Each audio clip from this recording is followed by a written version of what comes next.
It's time to spotlight the beasts of the East. Who are some of the top prospects on the East Coast? Well, we bring in some help to break it all down. Plus, a behind-the-scenes look at the making of the Top 247 and why the Red Raiders are red hot on the trail.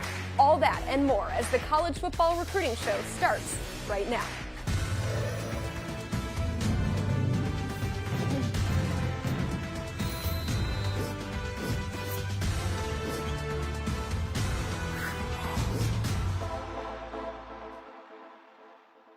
Alongside Blair Angulo, I'm Emily Proud. Please submit your questions in the chat. Hannah Glynn already asking if it's too early. It's never too early. We love to hear from you. We will answer them, though, at the end of the show. Also, subscribe to the 247 Sports YouTube channel in order to be a part of that chat. Also, please like this video. We have a goal of hitting 100 likes today. Only have about 80 more to go, so please hit that like button. And Blair? We're going to hit the headlines. A big pickup for Matt Rule yesterday. Four-star athlete Roger Gradney choosing the Huskers over in-state Texas Tech. He's the first commitment in the 2024 class for Nebraska. And Blair, what kind of prospect is he?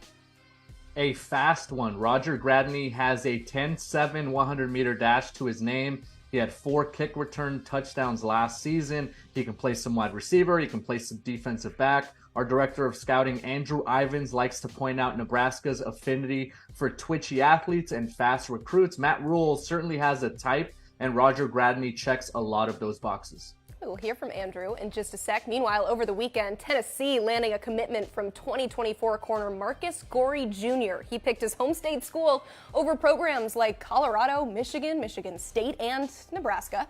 The Vols now rank 15th with 4 commitments in 24. What did Josh Heupel just add? Another Swiss Army knife defensive back to add to that secondary. Every college program at the modern era of college football needs a defensive back that can cover the slot. He can cover tight ends in space and can contribute in run support. Marcus Gorey has the versatility, and he's obviously going to be super important for what the Vols want to do on defense.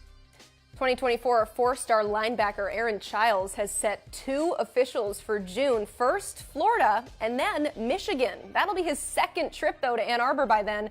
But first official, so how coveted a prospect is Childs? Well, Emily, Indiana, Oregon, Texas, they all offered Aaron Childs last month when the contact period window was open. He now has more than 30 offers, so he's definitely one of the most coveted recruits in the DMV area. Michigan is certainly one to watch here. The Wolverines came up short in the Nicholas Harbor sweepstakes, but Jim Harbaugh isn't staying away from that part of the country in pursuit of another talented defender.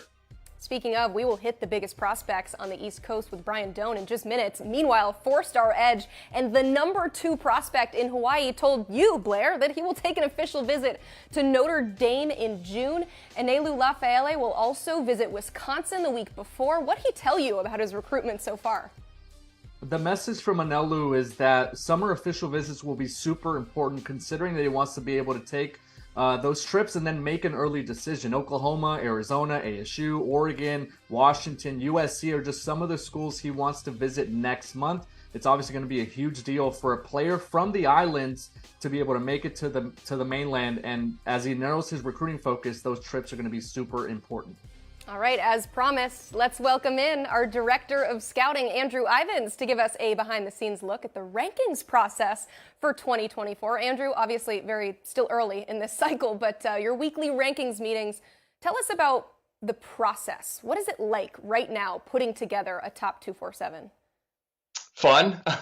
We're coming across a lot of guys that most of us on our staff and on this recruiting council don't really know, right? You're familiar with the guys in your region, but we work off a big spreadsheet where every week we are pouring through not only the film and the tape, but also the measurements, the stats, the multi-sport stuff. So that's what it's really been like the past few weeks. That's what it's going to continue to be like here over the next few weeks as we get into March. And then we're going to update that Top 247. And I anticipate a ton of movement. Really, with this update, what we're looking to do is we're looking to get all these prospects in the right neighborhood, right? Then we'll figure out the house that they're going to be in at the end of the day, whether that's a first round grade, a second round grade, a day 3 grade, maybe it's outside the top 247. So it's a lot of film. It's a lot of comparing, having multiple eyes get on the same kids. And then as these camps start to happen, and we're going to get our first one this weekend with the Under Armour stop outside of Atlanta, we get more and more data. And all this is always data driven. You also got track season started down here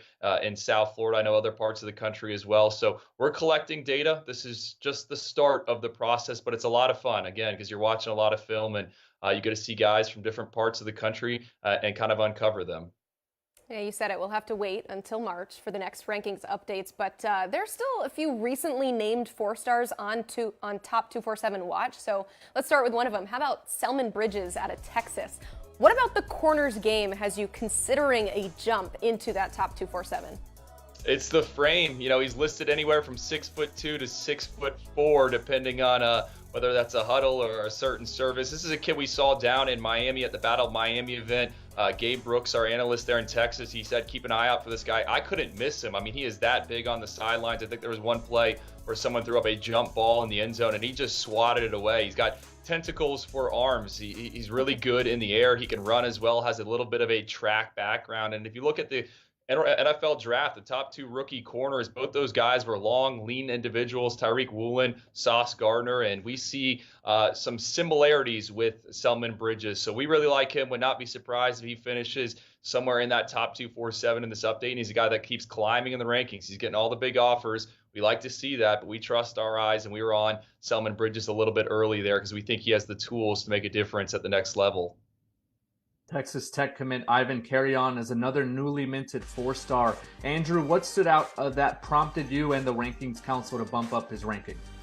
It's you're going to notice a theme here, guys. It's the frame. He is 6'6". That's a verified number with an 84-inch wingspan. As we try to project these young individuals, you know, they still got another year of high school to go, but really the bodies are just now starting to mature. And Ivan's a guy that's hovering right around 200 pounds. You see this film right here. Is he a wide receiver? Is he a tight end? We think, based on the measurements we have, he's eventually going to put on some weight, move to that maybe YF tight end kind of move around, and he's a walking mismatch. He averaged 22.9 yards per catch there as a junior, over 2,000 yards receiving the past 2 seasons, and one of Texas's highest classifications. He's headed to Texas Tech. That's where he's committed. We had a chance to see him down in San Antonio at the National Combine, do some one-on-ones, and he's a walking mismatch, big catch radius. So I think it's a really good get for the Red Raiders, and you're seeing it more and more, not only on Saturdays and Sundays, but these teams are getting these big, long individuals to kind of create mismatches with that length. It's hard for a corner or a safety to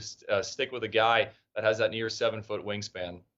I love it. We are having fun on the show so far, but guys, the chat is just popping off right now. Our friend Josh Pate is there, national recruiting analyst. Gabe Brooks is dropping in some nuggets. And of course, our 24/7 sports director of research, Ryan McGrady, also in there. So I will remind you to hit that like button, trying to hit 100 likes by the end of the show, and also subscribe to the 24/7 Sports YouTube channel to be a part of the Wild Chat. We got some more questions here for you, though, Andrew.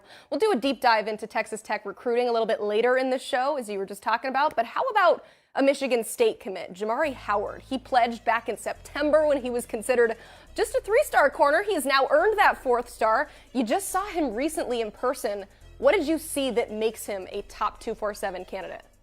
Well, people always wonder, how do our rankings fluctuate and what drives the changes? And Jamari Howard's a perfect example. He's a kid down in Miami-Dade. He's not playing at one of the big premier schools like a Miami Central or Miami Northwestern. So he's playing a little bit lower level of competition.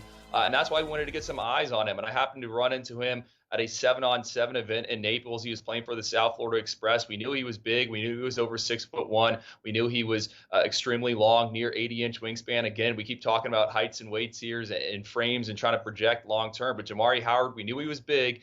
He dominated that lower level of competition. How would he look on a field with other Power 5 prospects, and he aced the eye test. He's a guy that's very comfortable in off-man coverage on Friday nights, but when I saw him in that tournament setting, he was pressing and he was being able to redirect wide receivers with his hands. We love to see that. He's got the long speed as well, and you mentioned Michigan State and Mel Tucker. I think they did an excellent job of making an evaluation, getting Jamari Howard locked up now, because I would not be surprised if the SEC, maybe that Miami, a Florida, a Florida State, they try to get involved and flip this kid. So kudos to the Spartans for getting in early on Jamari Howard. Kamar Matuti is another recruit that we want to hit on. This is a player, Andrew, that we saw at the National Combine in San Antonio last month.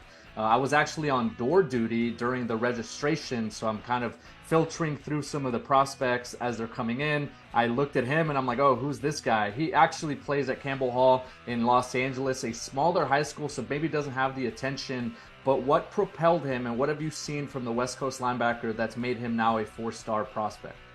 I think it's the profile, Blair, right? We know he's got some good testing numbers. He's over 6'1", pushing 225 pounds, 4'7" kid on the lasers. But then you look at what he's done at the high school ranks. He's ran for nearly 1,300 yards, could probably play running back at some FBS school if he wanted to, but just how he moves on the defensive side of the ball, he's really good in space. I don't know if I've seen a 2024 linebacker with better coverage tape. I'm talking linebacker in terms of a guy that could crash the A gap one down and then drop back into space the next. So, we always talk about west of the Mississippi. And to me, he's an individual that you don't really see out there. So I think if you're a fan of a Pac-12 school or the new look Pac-12, like, you want to lock him up, because I wouldn't be surprised if the SEC eventually came calling at this point, because I think he's got the frame. I think he's got the skill set. I think he can move very well and change directions to play in a conference like the Big Ten or the SEC. So interesting storyline to follow. Is Kamar going to stay out on the West Coast, or is he going to go to one of these programs in what are kind of forming the two power conferences, the SEC and the Big 12?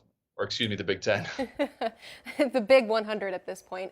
Thank you, Andrew. Appreciate the help here. Hey, that was just a taste. You can actually find the full list of 4-stars on 247sports.com. Also, be sure to check this out, the 247 Sports Football Recruiting Podcast with Andrew and Cooper Patagna. New episodes dropping every Tuesday, Wednesday, and Thursday, wherever you get your podcast. But before you go listen to today's new episode, listen to this conversation between Blair and our friend Chris Hummer on the 2023 All-Impact team.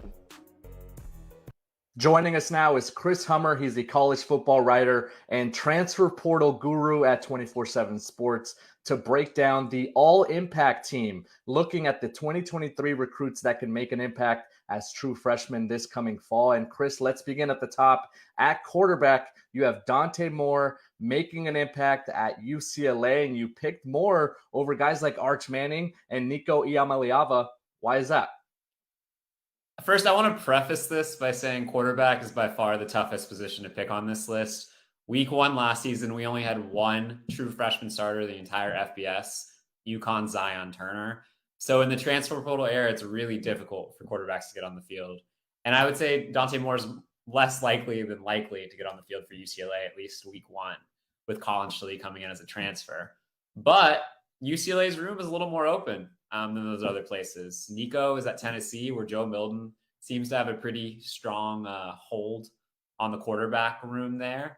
Arch Manning is going up against Quinn Ewers, who will start in 2023. Let's not make this a quarterback battle discussion nationally, guys. Like, Arch is the guy. I'm sorry, Quinn is the guy. I'm already making a discussion, I suppose. So that kind of leaves Dante here. And I think Dante has a shot to push Colin Shelley coming over to Kent State. Dante, I think you would probably agree, is the most ready quarterback in this class. As a 4-year starter at a really good program in Michigan. Super accurate. One of the guys that really understands the game. Moves well in the pocket, not a huge arm, but it's just ready to play. And he seems like he's been ready to play for a long time. We saw that at the All-American Bowl when he was the MVP. So I think if anybody, at least at the top of the quarterback rankings at these Power 5 schools, has a chance to play, it's Dante. Yeah, and let's not forget Chip Kelly, when he arrived in Westwood, did have Dorian Thompson-Robinson to lean on, and he played him for 5 years, so he's not afraid to go and play true freshman and have the best guy give him the best opportunity to make a play. So Dante Moore will have some big shoes to fill because Dorian Thompson-Robinson ended up at the top of a lot of UCLA passing records, and the Bruins are obviously counting on him as they move forward towards their transition into the Big Ten. Speaking of big shoes to fill, Bijan Robinson's off to the NFL, leaving Texas with a big hole at running back, but Cedric Baxter, the former 5-star, has a chance to make an impact in Austin as well, Chris. Yeah, Texas doesn't just need to replace Bijan Robinson, it needs to replace Roschon Johnson as well. Those two accounted for about 2,500 rushing yards this year. They were part of, in my estimation, arguably the best backfield in college football. And we saw Texas struggle at the running back position and struggle to run the ball in the Alamo Bowl against Washington when both of those running backs weren't there. Cedric Baxter, an early enrollee who's already drawing rave reviews at Texas, helps alleviate a lot of that. He is the most talented back in the country for the 2023 class. And these guys tend to play right away. The last three running back ones in the country were Nick Singleton, Travion Henderson, and Bijan Robinson. And all of those guys had insane years as true freshmen. I don't know if Cedric Baxter is going to have 1,000 yards this year, but I know he's going to have a huge part of the offense for Texas. And I would fully expect to see a lot of wow plays from him this year. We're in the recruiting business. Fans and college football aficionados, they want to know who's next, who's going to make an impact, and who's going to play right away. And one guy that sticks out on this list that you could find over at 247sports.com is Zachariah Branch. He was wide receiver number 1 in the 23 class, already enrolled at USC, and is likely going to be a primary target for reigning Heisman Trophy winner Caleb Williams. I would say maybe by week 3, week 4, Chris. Yeah, it'll be interesting to see where Zachariah fits in the USC wide receiver room. They have a ton of production returning. You bring in Dorian Singer from Arizona. You also have Taj Washington, Mario Williams. But it's going to be, as you said, really difficult to keep Zachariah Branch off the field. This is a guy with legit track speed, 10.33 in the 100. He is a smaller guy, 5'10", but I think our pro comparison for him was Tyreek Hill. And you could see that with his ability to stop and start in the open field and make people miss. He's just got a rare burst and explosiveness to go along with that long speed. And if you've got a guy that can run 10.33 on the outside and catches the ball as well as he does, your Heisman Trophy winning quarterback is going to find a way to find him. So I think Zachariah Branch will have every opportunity this year to make some huge plays for USC. And as you said, I think as the season goes along, will become more and more of a priority target for Caleb Williams. Well, yeah, whether that's on the outside, in the slot, and special teams as a returner, I would expect Zachariah Branch to be a key weapon for the Trojans and Lincoln Riley. And speaking of key weapons, Mario Cristobal landed 2 bookend offensive tackles in Francis Mauigoa and Samson Okunlola. You also have them on the all-impact list as well, Chris. Yeah, Miami needed to get better in the trenches. It's Mario Cristobal's bread and butter. Former offensive line coach, has been known for a very long time as one of the preeminent offensive line recruiters in the country. Now he's one of the preeminent head coach recruiters in the country, obviously. And the 2 bell cows of his 2023 class were these 2 offensive linemen, both 5-stars. And Miami has a huge need at offensive line. They lose both starting tackles from last year. So there's a world where Miami's starting 2 true freshman offensive tackles going into 2023. I think a lot of that's going to depend on how Zion Nelson, a former all-ACC performer, comes back from a season-ending injury that he suffered last year. But even if he is healthy and he takes one of those tackle spots, I certainly think there's a scenario where one of these guys starts at tackle on the outside and one shifts inside. Mario Cristobal is trying to renovate that offensive line room. He's trying to get his best players on the field, and getting both of these 5-star true freshman building blocks on the field as quickly as possible is a good way for Miami to build, not just for now, but into the future.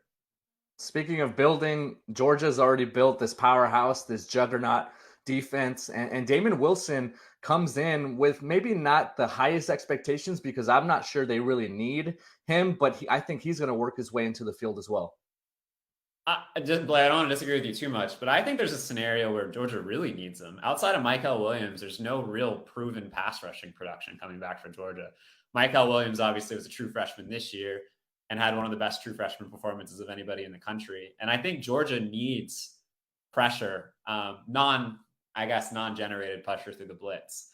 If you watch Georgia this year, they did generate their share of pressure, but they weren't quite as good at that as you expect. They don't send a lot of people. They rely on their 3 and 4 man fronts to generate the pressure on their own. And you need a guy like Damon Wilson to come off the outside and get in the quarterback's face. And I think of pretty much anybody in this class, he's capable of doing that right away. He'll have to fight with Marvin Jones, a 2022 5-star, for that starting spot, and maybe 1 or 2 other people. But I certainly think Damon Wilson's going to be in Georgia's pass rush rotation this year. And it wouldn't shock me if he was right up there among the leaders nationally in true freshman pressures. A lot of 5-stars in that defense, a lot of 5-stars in that depth chart, and Damon Wilson will certainly bring some star power to Athens. Anthony Hill is another star headed to Austin. We mentioned Cedric Baxter on the offensive side of the ball for the Longhorns. Anthony Hill has a chance to really make an impact for Texas's defense, Chris. Texas's defense quietly got a lot better in 2022. It was one of the worst units in the country in 2021, especially in the Power 5. And I think it snuck into the top 30 last year. And Anthony Hill is the type of piece who could push Texas's defense to another level. That's lofty praise about a true freshman, but he's one of the best football players I've ever seen coming out of high school. He's a dominant player at Denton Ryan. Seen him play in person several times.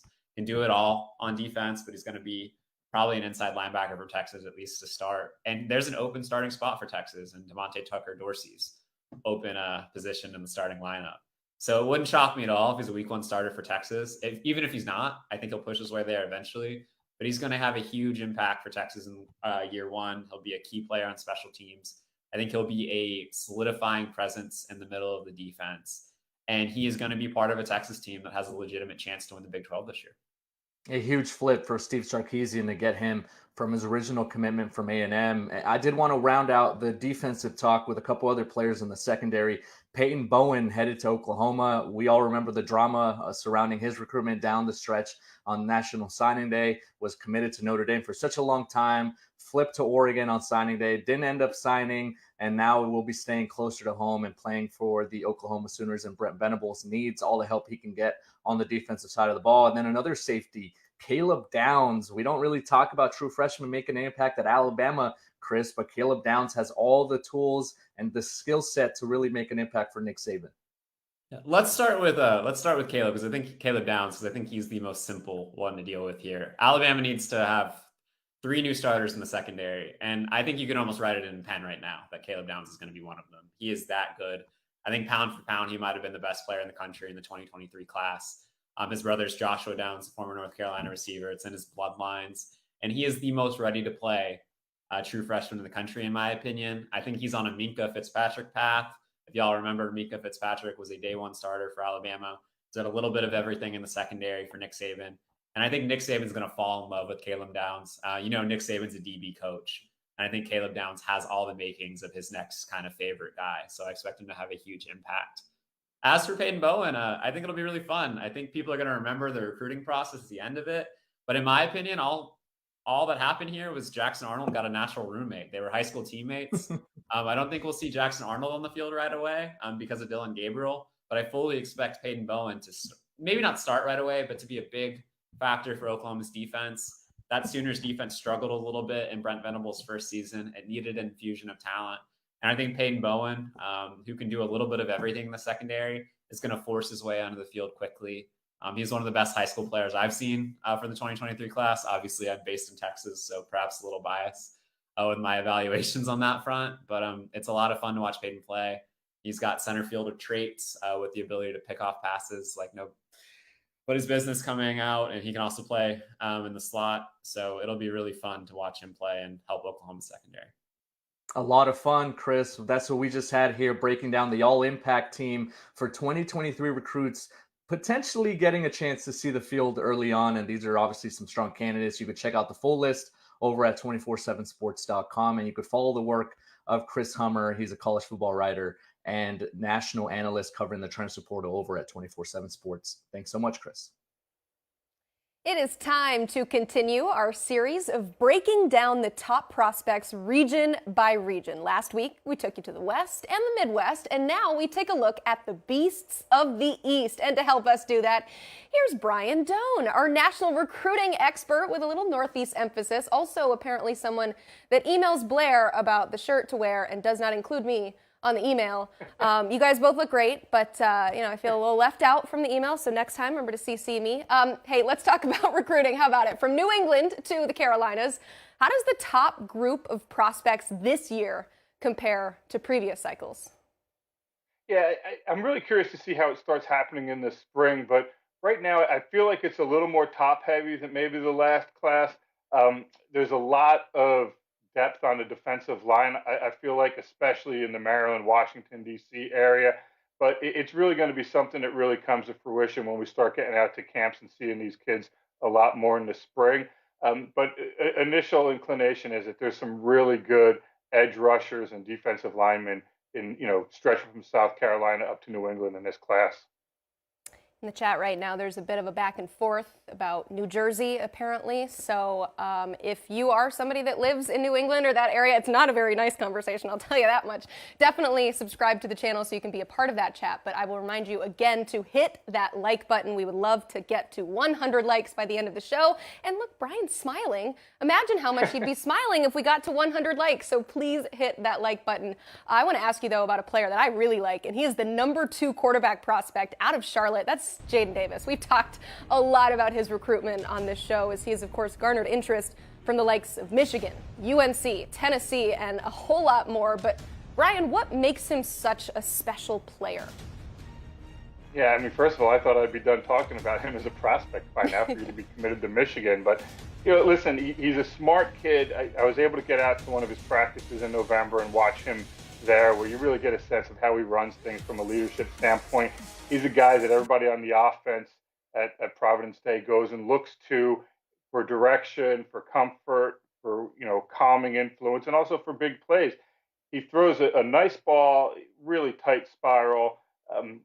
Maximizes his height. He's probably a shade over 6 feet. He maximizes it, scans the field well. I'm not going to sit here and say he's a big time runner, but he knows how to extend plays. He really understands the offense, and he understands the defensive part of it. And listen, in today's day and age, when you're a quarterback, it's not only what you can do on the field, but it's also what do you do off the field with leadership, with commanding a huddle and commanding workouts, and also understanding the NIL game and making sure none of that has much of an impact in a negative way. And he does all that stuff. For me, he's just a calm kid who understands what his role is. And I think that's the most important thing. That's what sticks out to me the most. Yeah, Emily, pardon the black polos. We just attended Liverpool's funeral in the Champions League. Oh, Brian, quit. Wow. Shots fired. Yeah. Brian, Quentin Martin is a special talent out of the state of Pennsylvania. He's #5 athlete in the class, #1 in the state of Pennsylvania. Penn State, Ohio State, a couple of the schools standing out in his recruiting process early on. What do you like about his game, and how does he project at the next level? That's a really interesting question for me, because I know everybody thinks of him as a running back, and I think that's what he is. I think he's just a big-bodied running back, 6'1", 6'2", able to play at 220 pounds. But there's also an element, and I've seen him camp, right? I've seen him camp. I've seen him in action. I've seen him 7-on-7. And there's an element to me that is intrigued as a linebacker and what he can be as a big physical guy. He's got the athleticism, the hip looseness to turn and run with guys. He can cover. He can come up and he can hit. I know in some of the camps I've seen him at, he's worked out a little bit at corner, a little bit safety. But I think with his body type, when I look at it, I like him on defense as a linebacker, and it's why we list him as an athlete. Listen, schools are probably going to tell him running back because that's what he wants to hear. And that's fine, because I think he's a dynamic running back and has wonderful talent, and you see that if you just pop on some of his tape. But I grew up with defense. I grew up in New Jersey watching the Giants, and even when they were awful on offense, they could play defense usually. And so I'm always looking toward that aspect. So I'm really curious to see, as his recruitment plays out, how much just stay with athlete, how much say running back, and how much say linebacker. I think I lean a little toward running back, but man, I could be persuaded either way. Giants also have a pretty good running back, too. Got to pay him, though. Meanwhile, a lot of momentum surrounding the Gamecocks after this historic recruiting cycle for them. And add to that, you've also put in a crystal ball for them to land the top in-state player and the number 2 offensive tackle in Josiah Thompson. If Shane Beamer is able to secure him, what kind of talent is Thompson? Yeah, I think he's a wonderful talent. And, he's a kid that he's going to visit South Carolina again, wants to visit Georgia and Alabama in the spring. So by no means is it a done deal, but he plays, less than 2 hours from campus, is, Dillon High School. He's a kid that if you look at right now, say, okay, there's maybe somebody who's better than him. But from a projection standpoint, when you look at his frame at 6'5", 6'6", with the plus length, plays a little bit of basketball, more of a role player at Dillon High than a star or guy in the low post. But to me, it's what can he do when he gets stronger, when he gets more physical, and just throughout his frame. I think a lot of people are quick to judge things and say, well, look, he's not as far along as another player in a class. But we're not trying to figure out where he is right now as a player. We're trying to figure out where he's going to be 3-4 years down the road. And when you look at his frame and the ability for growth and the way he can move laterally, his length, he's very flexible. He can get low. He mirrors really well. It's just there's so much to it that's exciting. And you say, man, can we fast forward a little bit and just see what it's like when he's able to start really moving those weights around? And for me, that's the exciting part of the prospect. It's not, I love watching kids that are fully, developed and can go in and play right away in college. And I don't think Josiah is that guy. I think he's going to take some time, especially from the strength standpoint. But there's just so much physical talent there that it just, leaves you in awe sometimes of how a kid that size can move that way.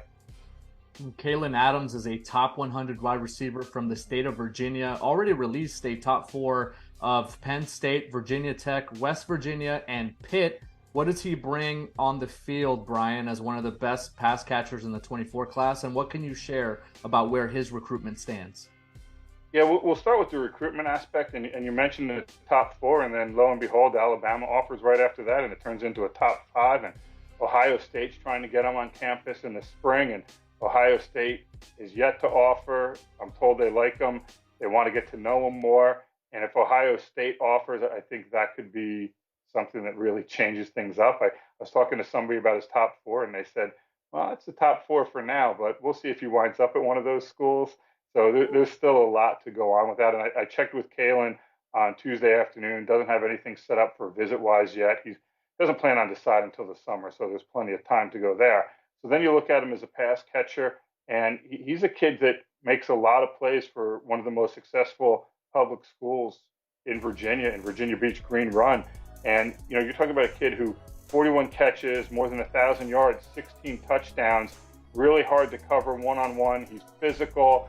He's got good size, to 6'1" to 6'2", gets off the line of scrimmage quickly. He understands route concepts. He understands how to set up defensive backs.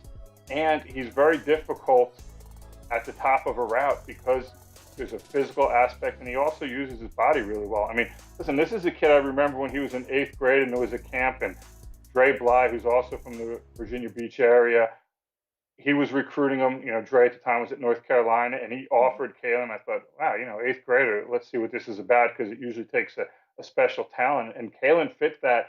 And I just look at it, he's a really smart kid too. So when you put together the talent, the size, and the football IQ, and then the off-the-field IQ, there's a lot to like, and there's a reason why he's in our top 100. Brian, we actually, we said this was the last question, but we've got one more for you in the chat here. It's a good one. Does it seem like Clemson is losing some traction in the Carolinas, in the Atlantic area? Yeah, I mean, it does. Yeah. That's a great question, and it's something that, I looked at, especially in the 23 class, and then you look at how the 24 class began with South Carolina, and, it used to be Clemson got involved with a kid, an in-state kid, and there was a good chance they were going to land them. And Clemson's a bit different in recruiting in that they wait to offer some kids and kind of let things play out a little bit. And it's not really the way things are done right now, in recruiting. And so South Carolina, you look in the 24 class, they start Cam Pringle, Mazio Bennett. I like where they are with Blake Franks. I like where they are with Kelvin Hunter. We already talked about Josiah Thompson. 5 years ago, those kids were going to Clemson. And then the other thing is, even if you move a little bit further north, Clemson was always pretty active, especially on the line of scrimmage up in the Washington, D.C. area. And we're not seeing that as well. And I attribute some of that to, look, Clemson lost some really important assistant coaches, right? One's the head coach at Oklahoma, the other's the head coach at Virginia. But there's been a little bit of a turn there. And I'm not ready to sit there and say, hey, South Carolina supplanted Clemson as the team in South Carolina. But it's something that should be, keep an eye on it. And it is noteworthy what's going on there. I love it. Trey S., thank you for that question. And thank you, Brian, for answering all of our questions and then some. We appreciate it. Hey, thank you very much. All right. Hey, a school that we don't talk about much, but man, they're making it really hard to ignore. That is Texas Tech. The Red Raiders standing atop the Big 12 recruiting rankings. They're 6th nationally right now in the 2024 cycle with 7 total commits. So what is going on in Lubbock? Hey, how about we ask our friend, Jarret Johnson of Inside the Red Raiders, joining the program now. Jarret, when Joey McGuire took over, the class was 43rd in the country. He got up to a top 30 class then in 23. Right now, actually in 24, they boast the number 6 class. So how has he been able to have so much success on the trail so early in his tenure? A lot that goes into. First off, Joey McGuire. What? Oh, I think we might be having trouble hearing Jarret. Jarret, can you hear us? Yeah. Okay, we got you now. Go ahead. There's a lot that goes into it, of course, with recruiting. But first off, Joey McGuire, the head coach, of course, has great high school connections. He was a Hall of Fame coach at Cedar Hill, and he was also the head of the Texas High School Football Coaches Association, has great connections, has a great reputation throughout the state. A lot of the high school coaches in Texas feel like one of their own is running a major college football program, and they want to help him out, of course. But more than that, just his force of personality, a staff that he has with him. James Blanchard, his head of recruiting, really his right-hand man, the first guy he contacted when he felt like he was going to Texas Tech and going to take over this program, was with him at Baylor and does a tremendous job in terms of recruiting, scouting, finding recruits. And I think that's a big part of it too, is there's a certain type of athlete that Joey McGuire, James Blanchard, and this staff is looking for. And a lot of it's predicated on speed and length. They really look for, when you talk to them, a different type of athlete. They want to have the fastest team in the country. And so they're setting out to accomplish that. And then there's a lot of other things that go into it as well. They're upgrading facilities significantly, $225 million investment into facilities with the stadium, the locker room, the football facility. And then they're really on top of the NIL part of things with it's called the Matador Club, which is the outdoor club funded by fans, of course, where each player, including 15 walk-ons, get $25,000 as just a base. And everybody else can, of course, do what they can in that market. But I think that's also helped Texas Tech with recruiting as well. Yeah, Jarret, Coach McGuire certainly has a formula, but that doesn't mean there's no obstacles. TCU just went to the national championship game. Texas is headed to the SEC. We know A&M is a recruiting power. Baylor won a Big 12 championship recently. Where does Texas Tech sit in that Texas football hierarchy in terms of recruiting? In terms of recruiting, here in the last 10 years, it's been near the bottom of the Power 5 schools in Texas. That's just the truth. But as you talked about before, top 25 class just this past year, top 25, top 30 composite, and then now top 10 early. And I think they're going to sign a really nice class. Now, it may not be a full 25 like the 23 class was, but you're going to see a higher average per signee. And, they're really filling out the roster. So I feel like they started with an 8-5 season. They beat Texas, they beat Oklahoma, they beat Ole Miss in the Texas Bowl. And I think they're building some real momentum, like I said, with the new facilities. And every recruit I talk to, what they talk about is McGuire building something special, and they want to be a part of it. And that's not something I heard with the previous regimes going back over the last 10 years. So I think you're going to see Texas Tech, and I feel fairly confident in saying that, move up the ranks in the state. I mean, we're already seeing it so early in his tenure, so you're already reaping the benefits of what's happening on the field and on the trail. Meanwhile, the Red Raiders have a big junior day coming up in March. Probably the biggest name set to attend is Micah Hudson, the #2 wide receiver in 2024. So let's start there. What's the latest with Texas Tech's pursuit of Hudson? Obviously, with him being such a highly rated prospect, they have a lot of competition. I mean, I think Ohio State and Texas stands out, but I mean, he has offers from Alabama all the way to the West Coast as well, so being who he is. But I really believe they're in a really good place with him. They have an opportunity coming up on Junior Day to really impress him, and they've had a really good relationship with him throughout. So I think people who are unfamiliar maybe with his recruitment or with Texas Tech and how things have changed under Joey McGuire might be surprised by this, but I really do think Texas Tech has a good chance with Micah. A lot of the recruits that will be in Lubbock for that junior day are from the state of Texas. I want to play a game with you, Jarret. Project down a little bit when you look at this class in the month of December, and we're dating back to the early signing period. What are you going to look for in terms of this junior day event? How important will this weekend be for Tech? Yeah, it's very important. I mean, junior days are huge. As you know, they're a huge part of the recruiting cycle for every school. And a lot of these guys are going to be going to other schools as well, during the period. So it's really important that Texas Tech makes a big impression. But here's the thing. The main challenge for Texas Tech, it always is, and still Joey McGuire and James Blanchard, like I said, and the whole staff, is just getting the recruits on campus. Once they get them on campus, Texas Tech does have a lot to show off. It's a beautiful campus. Like I said, they're upgrading the facility. There's a tremendous family atmosphere, which is what a lot of people want to be a part of. And I feel like if they just get them on campus, they actually show up, it could be huge in terms of come December, a lot of these guys, signing with Texas Tech. And I think if you look at their commitment class right now, they look really good in the skill position. They look good on offense, but they need to start adding some of these defensive linemen that are coming in, like a Nigel Smith, some of those guys. Aaron Flowers, a 4-star safety coming in. I mean, landing one or two of those guys could really get some momentum going on that side of the ball. Yeah, you mentioned the class already. It's got a star with Johan Cardenas. He's the highest rated recruit in Texas Tech's top 10 class right now, and the #7 back in Texas. So what kind of impact can he have early for the Red Raiders? Well, Tech actually has some depth. And if you're talking about with the recruiting class, I mean, it's huge for momentum. When I interviewed him when he was committing, he said, look, I don't want to lose my spot. I mean, it's exciting what's going on with Texas Tech this year. They didn't put any pressure on me, but I know the spots are limited this year. And, I want to be a part of what Joey McGuire is building. And he said, I think coming up in this spring, I think a lot of 24 guys are going to start jumping on the ship with Texas Tech. So him being a high-profile guy, being part of the recruiting class, I mean, yeah, that really helps with momentum. In terms of him coming in and playing right away, I mean, they're going to give him an opportunity, but they have some young guys they like as well. So they're starting to build depth position group by position group.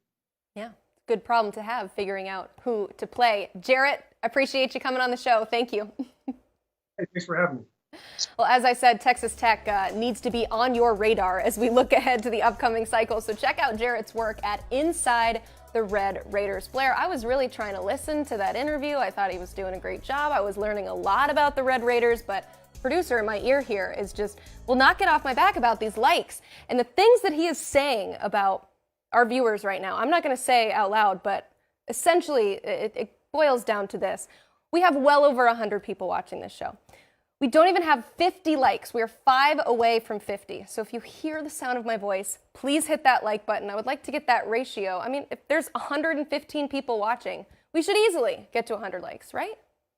Am I crazy? Yep. Hit that like button. I think we can do it. Yeah. This is what it looks like, by the way. If you need a visual, hit that like button. Hey, we've come to our favorite part of the show where we answer your questions, although, we've already answered some questions because, again, we are watching the chat. Also to our friend Peanut last week who said that this show is not live. It is live, Peanut. We are answering your questions live. We got some good ones today in the chat. Let's start with DeAndre G. How is Florida doing on the recruiting trail after everything that happened in the 2023 cycle?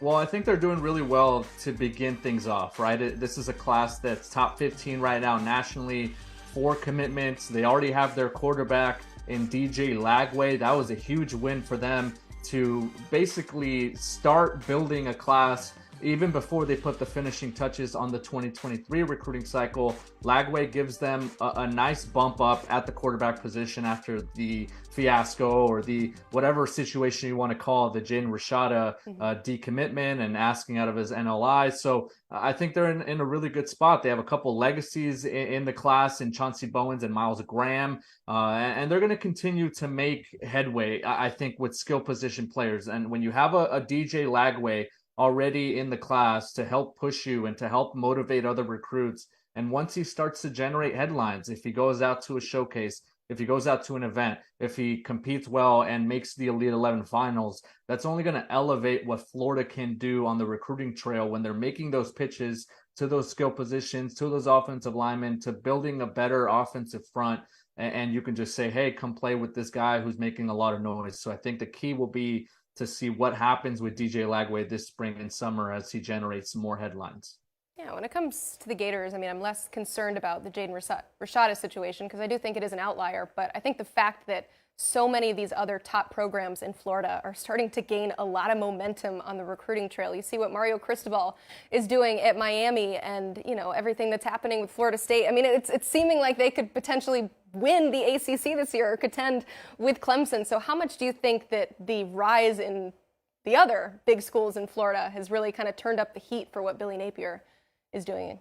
It's making it fun, Emily. I think it's Yeah, elevating elevating all of their games, right? Yeah. I think back to the quote that Caden Proctor had to Alan True, our national analyst, when he flipped from Iowa to Alabama, and he said he didn't want to be a small fish or a big fish in a small pond. He wanted to be among other big fish. Well, that's what's happening in the state of Florida. You have Florida, you have Florida State, you have Miami, you have new head coaches, you have Mike Norvell with an extension. You have so many different moving parts that I think is elevating all of their games. And when you think back to some recruitments, right? Travis Hunter a couple years ago, Cormani McClain, it seemed like it was Miami versus Florida. He ends up at Colorado. There's a lot of battles that they're all going in on for some of those same recruits. And it's, I think, giving them an opportunity to really push the throttle. I don't think there's a time for any of them to ease up on the gas because they know that the other two in-state programs are going to also be making a push. So it's only elevating, I think, the competitiveness and the level of recruiting that each of these programs are doing, including Florida. Yeah, when it comes to the Sunshine State too, there's tons of talent, enough to go around for everybody. Question here from Shane B. Speaking of the Sunshine State, has Miami's changes at offensive and defensive coordinator affected their recruiting at all?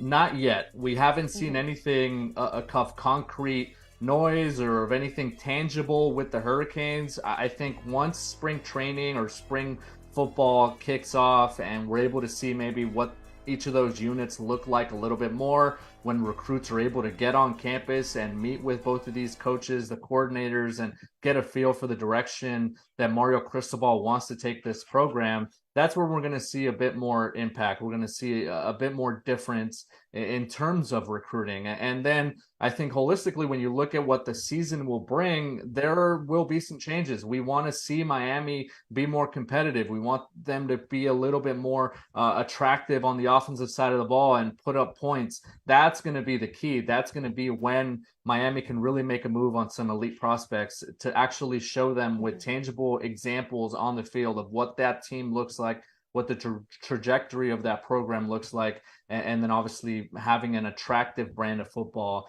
that will be an attractive destination for recruits. Yeah, that should be goal number one for Miami. We have officially hit 56 likes, but we have well over 100 people watching this show, so please smash that like button again. I know it's a lofty goal, but we would like to reach 100 likes by the end of this show, and the end is not near necessarily because we have a ton of questions. You guys are submitting so many great questions here. So let's go to this next one from Joe Bro. Why do you think Maryland can't keep a lot of this DMV talent home? Well, it's tough, and Brian Dohn would speak to this a little bit better than I do, but it's a difficult proposition to attract players to stay home if maybe that program isn't as successful or as, I think, enticing from not only a stylistic standpoint, from a results standpoint too. When you have schools like Michigan coming in, even a South Carolina, a Tennessee, some of these programs that were going after players from the state of Maryland in recent cycles, it becomes a bit difficult to keep them closer to home. So, Maryland isn't the only program facing this. We talked about Virginia and Virginia Tech as well in the DMV area.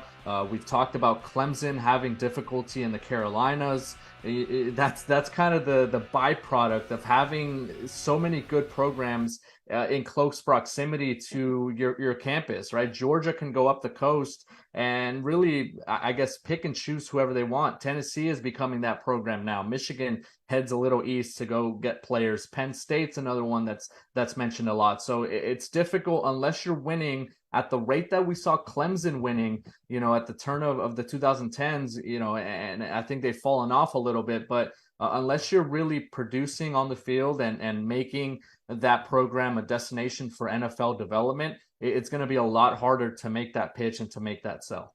Yeah, got an 8-win season last year for Maryland. Definitely one of those programs, though, that is just waiting for the Big Ten to do away with divisions because they play in an ultra tough division on that side of the Big Ten. We got another question here. Oh, we hit 60 likes. Yay, just 40 more to go to 100. So if you hear me say it, please hit that like button. And thank you to everybody watching and commenting. The chat is just like exploded all of a sudden. We have so many questions to go through.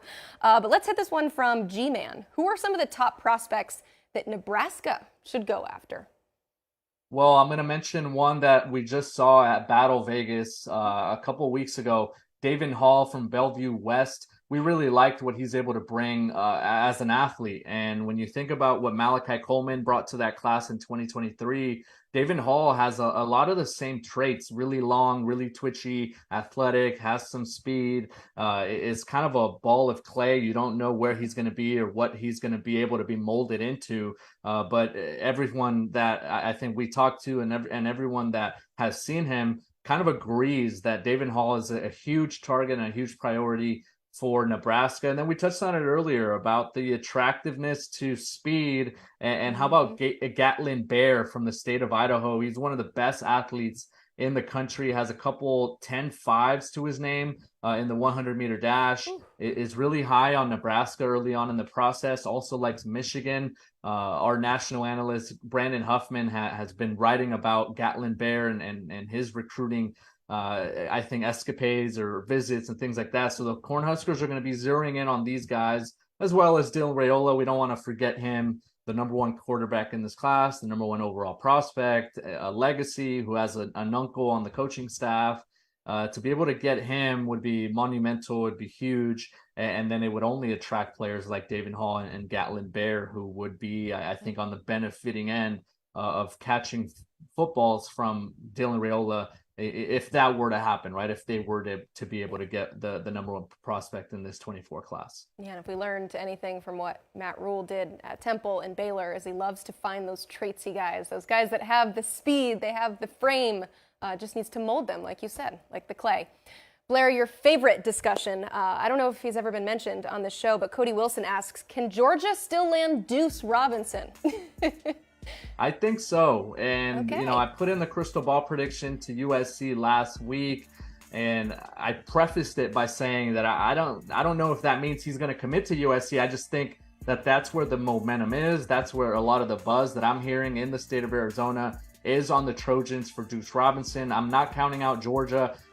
We've called it a pendulum recruitment. It keeps swinging back and forth. Remember, he took that first official visit to USC early in the summer. That's when my initial crystal ball went in for the Trojans. I felt like they were in a great spot, not only proximity-wise to Arizona. His father is actually originally from California, and I think that would be a big pull for him. But then you look at what Georgia was able to do during the season. They closed tremendously well in that recruitment. I flipped it over to the Bulldogs, but now I like the Trojans again in that battle. I'm not counting out Todd Hartley. He's proven it time and time again that he is among the best recruiters, not only at the position of tight end, but in the country as a whole as an assistant. So I like the Trojans, but I'm not counting out Kirby Smart and the Georgia Bulldogs by any means. Okay, I know I joke, but I really try not to be desensitized to watching his highlights because we do play them a lot on the show because we're interested to see where he's headed. But man, every time I see them roll, I mean, whoever ends up landing him is getting a spectacular athlete. Once again, April is the deadline, correct? That he is kind of set for himself. April 1st, and I woke up to an alert from another media company, and they started to rank some of the MLB draft prospects, and Deuce Robinson actually checked in the top 100, so that would slot him, maybe in that late second round, early third round projection for him. That would be huge for his MLB draft aspirations. And remember, he wants to play baseball professionally, also wants to potentially, if he does sign with a baseball team, walk on to a college football team in the fall and continue to strive to be an NFL draft selection as well. So that's another thing to monitor as he continues to go through some of these baseball showcases. But April 1st is that date, that self-imposed deadline that he has set for himself on when he would want to know where he's going to be playing his college football. Oh, that is huge. Well, everything regarding Deuce Robinson is huge. It would also be huge if we could get to 100 likes. We are so close. We have well over 100 people watching. So please smash that like button. We got one more question here from Soar Red Hawk. I wonder if that's like a Miami, Ohio fan? I don't know. Maybe. Who's leading for Kobe Black? Is it Miami, Ohio? Who is it? I have no idea about this answer. I'm trying to check in on the questions. I did not get. I will. What can you tell us about him? I mean, he's the number 3 cornerback in the class. Clearly a spectacular athlete. I mean, when I see corner, I just think Colorado. But who else outside of Deion Sanders in Colorado could potentially land him? Yeah, I remember watching some of the cornerback film in this class, and obviously you see it there. He's got tremendous closing speed. He can cover in space. I really like his ability to, backpedal. I'm not too familiar with him. I've never seen him in person. I've never talked to him. I don't know what his recruitment looks like. But if that's a Red Hawk fan and he likes Miami, Ohio, then we'll have to do some research there. Maybe get an answer for him. I mean, that would be an impressive haul for the Red Hawks. Looking at his profile, though, it looks like he's cool on Alabama, Arkansas, Auburn, Baylor, and I called it. Colorado also sniffing around Kobe Black. So we'll see what happens there. Blair, we do not expect you to know every single human being on the planet, but we do appreciate all the questions that you guys throw at us. I know for sure, knowing Blair, that as soon as we get off here, he's going to go figure out a little bit more. So next time we get that question, we will have it locked down. And thank you again for watching the show. We appreciate it. There is still time to get us to that goal of 100 likes. We are so close. It's great to even be close to that margin here in the off season because recruiting never sleeps, and neither do we. Alongside Blair and Gulo, I'm Emily Proud, and this is the College Football Recruiting Show.